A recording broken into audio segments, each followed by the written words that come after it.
Assalamu alaikum class. I am your science teacher and today we are going to start a new chapter, unit number 11, matter. Have you ever wondered what our world is made of? क्या कभी आपने सोचा है कि हमारी दुनिया किस तरीके से बनी हुई है? Everything around us is made of invisible bits or particles known as matter.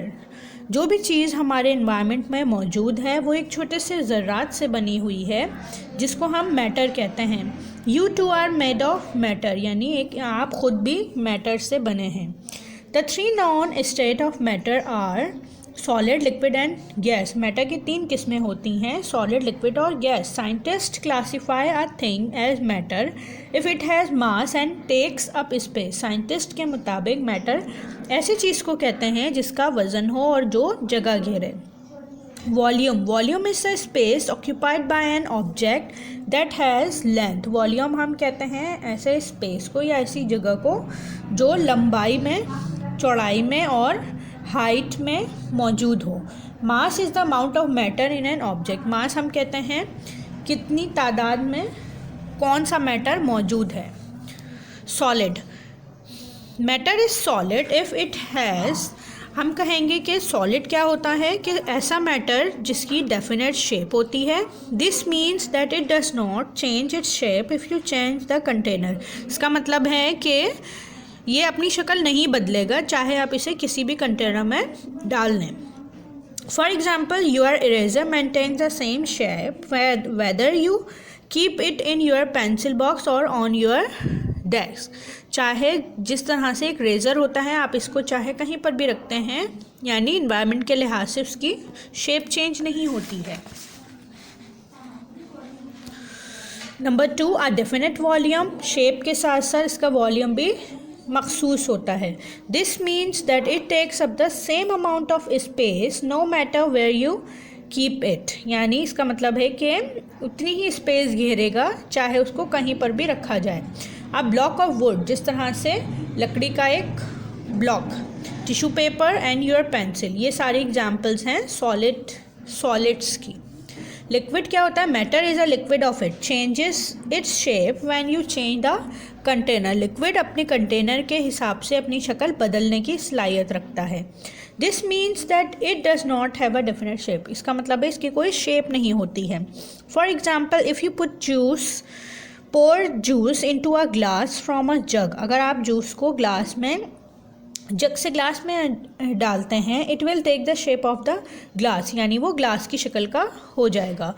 Has definite volume, इसका डेफिनेट वॉल्यूम होता है. इसका मतलब है कि it takes up the same space no matter where you keep it in a jug or in a bottle. यानी इसका volume same होता है चाहे आप उसको किसी जग में रख रहे हैं या वाटर में. For example, water, honey, blood, ये सारे लिक्विड की एग्जाम्पल्स हैं. Gas, matter is gas if it has no definite shape. Matter कहेंगे कि उस गैस को जिसकी डेफिनेट शेप नहीं है. This mean that it change its shape when you put it in another container. यानी ये कंटेनर के मुताबिक फैलने की, यानी कंटेनर के अंदर फैलने की सलाहियत रखती है. Take the example of air which is a gas. अगर हम एयर की एग्जाम्पल लेते हैं जो कि एक गैस है. If you fill air inside a balloon it takes the shape of the balloon. आप एयर को बैलून में फिल करते हैं तो ये बैलून की ही शेप ले लेती है. If you pump air into a shopping bag, अगर आप एयर को पंप करते हैं किसी भी शॉपिंग बैग में, or a beach ball, it will take the shape of this object. ठीक है, यानी वो उसी के मुताबिक अपनी शक्ल ढाल लेती है. नो डेफिनेट वॉल्यूम, इसका कोई डेफिनेट वॉल्यूम नहीं होता है. इसका मतलब है it spreads through out the space provided for it. यानी ये अपने स्पेस के मुताबिक फैलने की सलाहियत रखती है.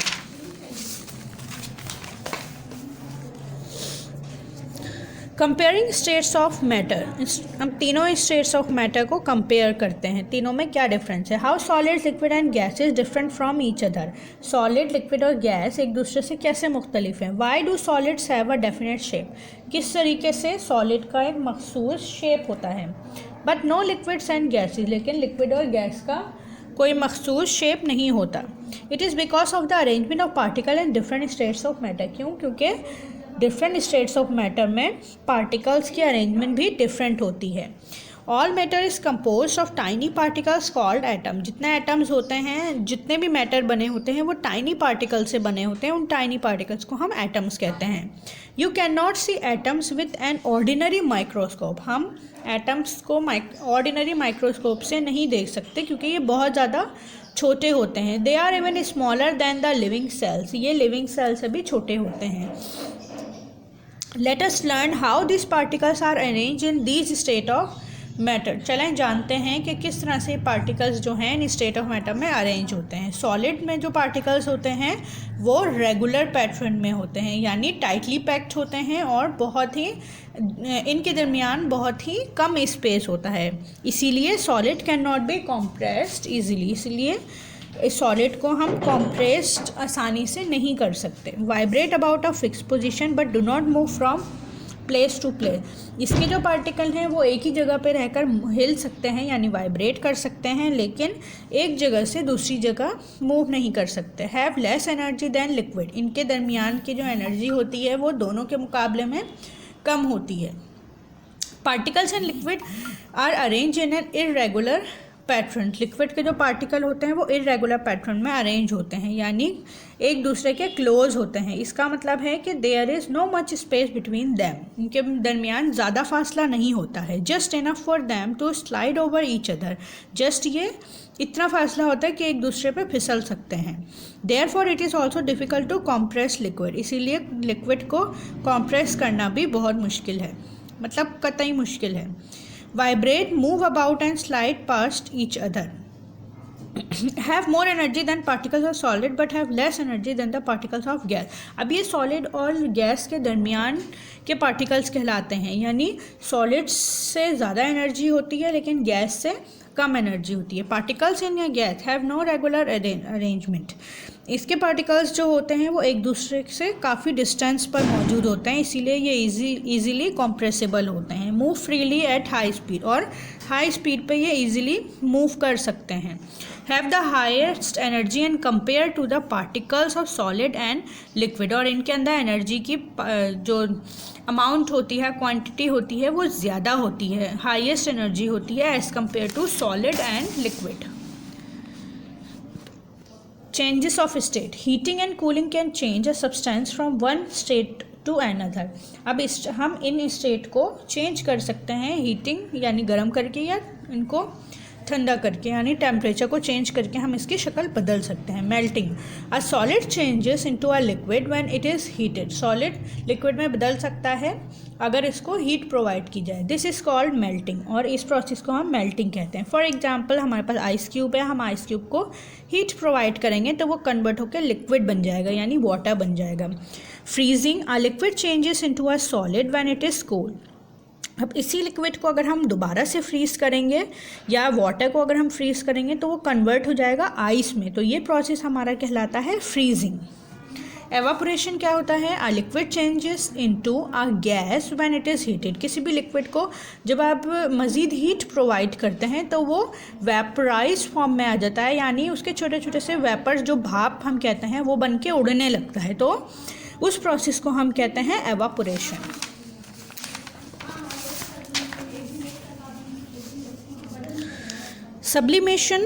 सब्लिमेशन क्या होता है? A solid can also change directly into gas without being converted into a liquid. हम सब्लिमेशन एक ऐसे प्रोसेस को कहते हैं जब हम किसी भी सॉलिड को डायरेक्ट गैस में कन्वर्ट कर रहे हैं विदाउट लिक्विड को बनाए हुए, यानी लिक्विड की शक्ल के बगैर हम सॉलिड से डायरेक्ट कोई चीज़ गैस फॉर्म में लेकर आ रहे हैं। इसको हम कहते हैं सब्लिमेशन। कंडेंसेशन क्या होती है? A gas change into a liquid if it is cooled. Gas जो है वो लिक्विड में बदल सकती है अगर उसको कूलिंग प्रोवाइड की जाए। This is called condensation. ये कहलाती है हमारी condensation. The water cycle. The water cycle is a reversible change in the state of matter. Water cycle जो होती है वो रिवर्सिबल चेंज होती है मैटर की शक्लों में। किस तरीके से? The diagram below explain the water cycle. The water on the earth is constantly moving, यानी ज़मीन पे जो पानी मौजूद है वो मुसलसल हरकत कर रहा है। It is recycled over and over again in the form of rain. और यही पानी जो है वो रिसाइकल होके बारिश की सूरत में, स्नो की सूरत में, या फिर बर्फ़बारी की सूरत में, या फिर बर्फ़ की सूरत में हमें मिलता है। It change from rain to water vapour to clouds to rain again. और यही पानी जो है वो सनलाइट की मदद से वाटर वेपर में यानी भाप बन के उड़ता है और वो क्लाउड फॉर्म करता है और वही क्लाउड्स दोबारा से रेन प्रोवाइड करते हैं। तो इस साइकिल को हम कहते हैं वाटर साइकिल। इसमें क्या होता है, water evaporates into the air. First process में सबसे पहले वाटर जो है पानी भाप बन के उड़ता है वेपोराइज की फॉर्म में, ठीक है, यानी वेपर्स की फॉर्म में। तो भाप बन के उड़ के ये क्लाउड फॉर्म करता है और ये प्रोसेस सनलाइट की वजह से हो रहा होता है, क्योंकि सनलाइट जो है वाटर को हीट प्रोवाइड कर रही होती है। सन जो है वो भाप दे रहा, गर्माइश दे रहा होता है, जिसकी वजह से भाप बन के वाटर के पार्टिकल्स जो हैं क्लाउड्स फॉर्म करते हैं और फिर यही क्लाउड्स जो हैं दोबारा से रेन करते हैं यानी बारिश बरसाते हैं। तो यही पानी पहाड़ों से, दरियाओं से होता हुआ दोबारा से उसी रिवर्स और जहाँ से पानी उठा हुआ होता है यानी रिवर्स में, लेक्स में, दरियाओं, झीलों में पहुँच जाता है।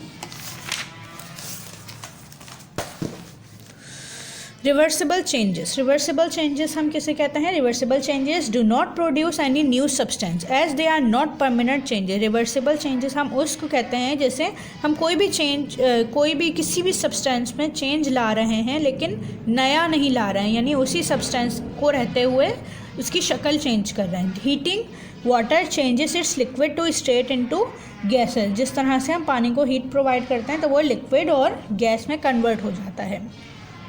It changes into water vapour और स्टीम, और इसी को हम वाटर वेपर और भाप में भी चेंज कर सकते हैं। If you cool the water vapour it turns back to liquid water. अगर हाँ ये दोबारा से ठंडे हो जाएं यानी हीट प्रोवाइड होना बंद हो जाए इनको, तो ये दोबारा से वाटर में कन्वर्ट हो सकते हैं। इफ़ यू फ्रीज़ वाटर, अगर आप वाटर को फ्रीज़ करते हैं तो ये सॉलिड आइस में बन जाता है, यानी एक ही चीज़ की बहुत सारी शक्लें बन रही हैं। वेपर भी बन रहा है वाटर से, भाप भी बन रही है, स्टीम भी बन रही है, आइस भी बन रही है। तो इसको हम कहते हैं फिजिकल चेंजेस या फिर रिवर्सिबल चेंजेस। इरिवर्सिबल चेंजेस यानी वो चेंजेस जो हम पुरानी शक्ल में दोबारा से वापस नहीं ला सकते। Reversible changes are permanent changes. These changes produce a completely new material, और ये चेंज जो है एक न्यू मटीरियल को प्रोवाइड करता है। A simple example of this is cooking food, जिस तरह से खाना वगैरह को पकाना। It leads to an irreversible change, ये एक एग्जाम्पल है रिवर्सिबल चेंज की। You can not turn a boiled or fried egg back into raw egg. हम जिस तरीके से एक एग पकाते हैं तो जो एग हम पका चुके होते हैं उसको हम दोबारा से पुराने फॉर्म में नहीं ला सकते। They are also called chemical changes, और इरिवर्सिबल चेंजेस को हम केमिकल चेंजेस भी कह सकते हैं।